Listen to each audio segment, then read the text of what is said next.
दोस्तों, विज्ञान, टेक्नोलॉजी और चिकित्सा में इतनी तरक्की के बाद भी दुनिया में ऐसे बहुत से रहस्य हैं जो अनसुलझी और रहस्य बनी हुई हैं और इंसानों को बार बार सोचने पे मजबूर करती हैं।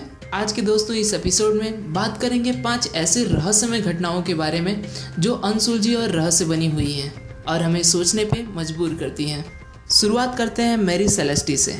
मैरी सेलेस्टी नामक जहाज 5 दिसंबर 1872 को अटलांटिक महासागर के एक सुनसान इलाके में रहस्यमय तरीके से मिला। इस जहाज को कनाडियन ब्रिगेंटाइन ने ढूंढा था। 113 फीट लंबे इस मैरी सेलेस्टी जहाज के अंदर जाने के बाद पाया गया कि जहाज की बहुत सी चीज़ें बिखरी हुई हैं। जहाज में लादे गए जहरीली शराब पूरी तरह से सुरक्षित अपने स्थान पे मौजूद थे और जहाज समुद्र में पूरी तरह से चलने के लायक थी, लेकिन जहाज की आपातकालीन लाइफ बोर्ड लापता थी। जांच करने के बाद पता चला कि इस जहाज का लास्ट लॉक 10 दिन पहले किया गया था और जहाज 1 महीने पहले न्यूयॉर्क के जिनेवा से 7 नवंबर को रवाना हुआ था। अब दोस्तों, इसमें रहस्य की बात यह है कि उस जहाज में सवार कप्तान सहित बाकी के सभी कर्मचारी लापता थे। उन सभी लोगों को आज तक कभी देखा सुना नहीं गया। अब वो सभी कहाँ गायब हो गए, यह एक रहस्य बना हुआ है। दूसरे नंबर पर है हैरोल्ड होल्ट का एकाएक गायब होना। हैरोल्ड होल्ट ऑस्ट्रेलिया के 17वें प्रधानमंत्री थे। 17 दिसंबर 1967 को होल्ट अपने परिवार और परिजनों के साथ चेवियट बीच पर तैराकी के लिए गए थे। हालांकि लहर तेज होने के बावजूद भी होल्ट ने तैरने का फैसला किया। पानी में जाने के थोड़ी ही देर बाद होल्ट एकाएक लापता हो गए। मौके पे मौजूद अधिकारियों ने हाई अलर्ट जारी कर दिया, जिसके बाद पुलिस की एक बहुत बड़ी दल, ऑस्ट्रेलियन नौसेना के गोताखोर, तैराक, वायुसेना के हेलीकॉप्टर, ऑस्ट्रेलियन आर्मी और स्थानीय स्वयंसेवकों ने मिलकर पूरे तट का घेराव कर लिया।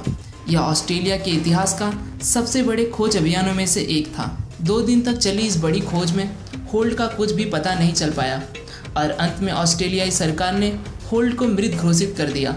होल्ट का इस तरह से गायब होना एक रहस्य बना हुआ है। तीसरे नंबर पर है डीबी कूपर।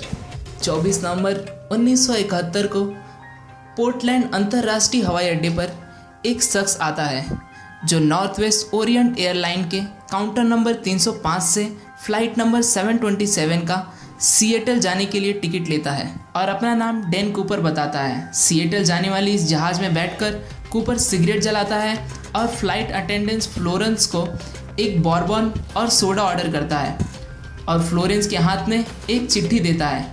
फ्लोरेंस चिट्ठी को बिना खोले अपने पॉकेट में डाल लेती हैं।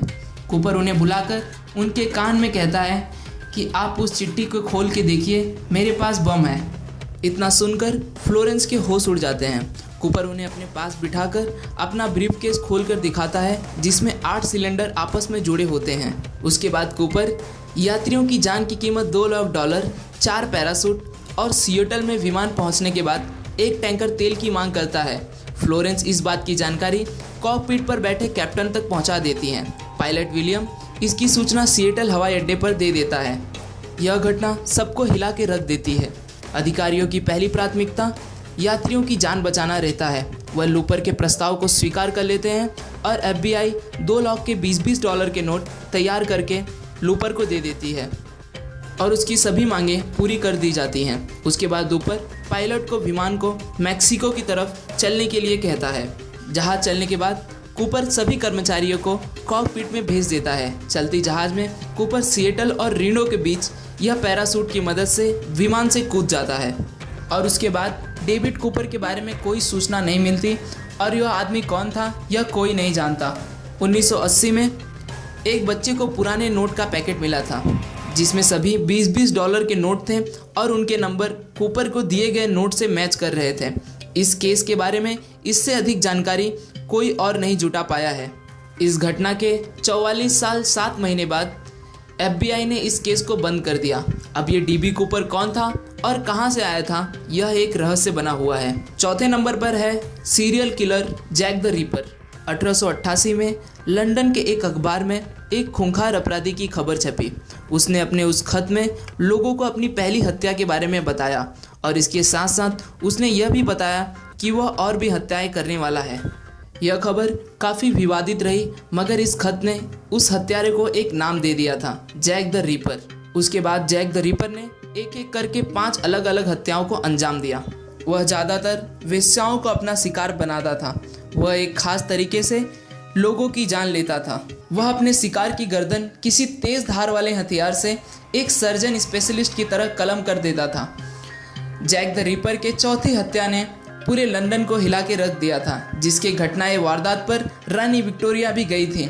रानी विक्टोरिया ने इस घटना पे बहुत से बड़े बड़े जासूसों का आमंत्रित किया था, लेकिन उसके बाद भी जैक द रिपर ने अपनी 5वीं हत्या को अंजाम दिया।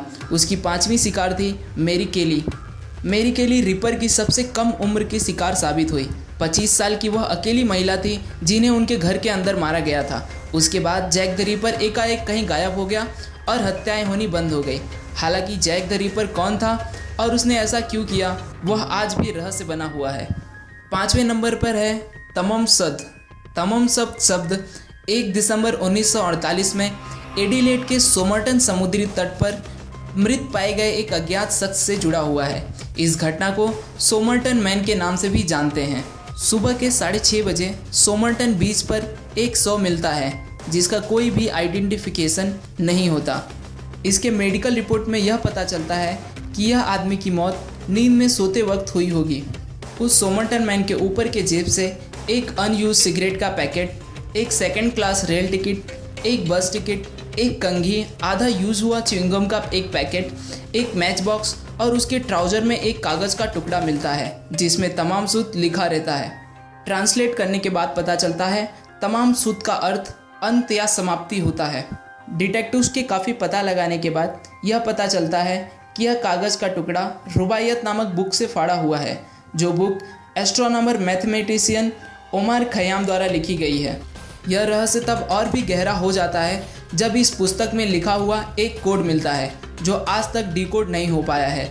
अब यह आदमी कौन था, कहाँ से आया था सोमरटन बीच पर, यह एक रहस्य बना हुआ है। यह ऑस्ट्रेलिया के इतिहास में सबसे गहरे रहस्यों में से एक है। आज के लिए दोस्तों बस इतना ही। आशा करता हूँ आपको यह वीडियो पसंद आया होगा। अगर पसंद आए तो प्लीज़ लाइक करो, और अगर आप हमारे यूनिवर्स एडवेंचर के चैनल पर नए हो और आप भी ऐसे साइंस फिक्शन और यूनिवर्स से रिलेटेड वीडियोस में रुचि रखते हो तो प्लीज़ दोस्तों चैनल को सब्सक्राइब करो, ताकि आप आने वाले वीडियो को बिना रुके देख सकें। आशा करूँगा दोस्तों कि इस वीडियो के लिए मुझे आपका एक पर्सनल लाइक तो ज़रूर मिलेगा।